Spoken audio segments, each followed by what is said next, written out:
今集介紹一下位於上環嘅全章居。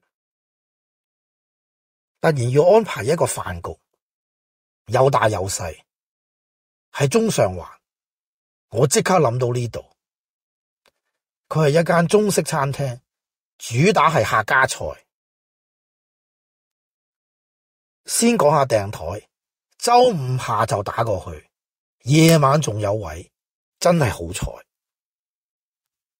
至於位置方面，搭車去到上環 C 出口轉左就到，非常方便。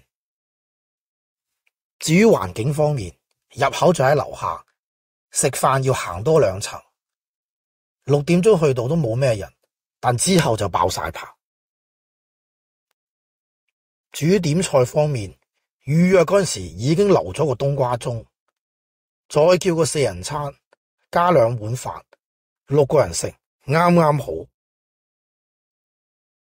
跟住分享一下美食，第一道係冬瓜盅，好彩我預留咗，原來真係好搶手。6個人食，每人都有幾碗，而且入邊好足料，真係唔錯。跟住講下霸王雞，佢係呢度嘅名菜，煮得好嫩滑，配上蔥同埋嗰啲醬汁，味道真係唔錯。跟住係梅菜扣肉，都係呢度嘅地方名菜。豬肉煮得好通透，配上醬汁同埋啲梅菜，梅菜用嚟送飯一流。跟住係炸大腸，呢度炸得好鬆脆，唔點汁都好味，點汁就更加好味。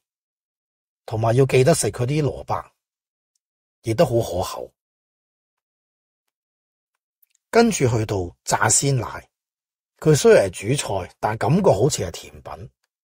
外皮炸得鬆脆，入邊仲保留鮮奶嘅味道，要點白糖先至達到最佳嘅效果。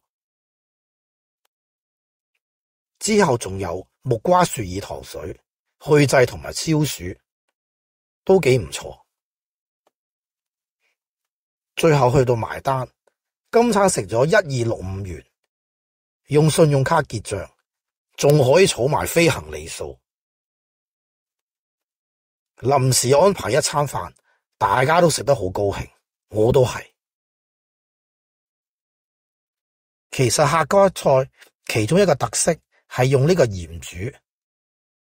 我今次點咗霸王雞，下一次想試一試佢嘅鹽焗雞。今集就分享到呢度。如果鍾意，記住訂閱同埋分享。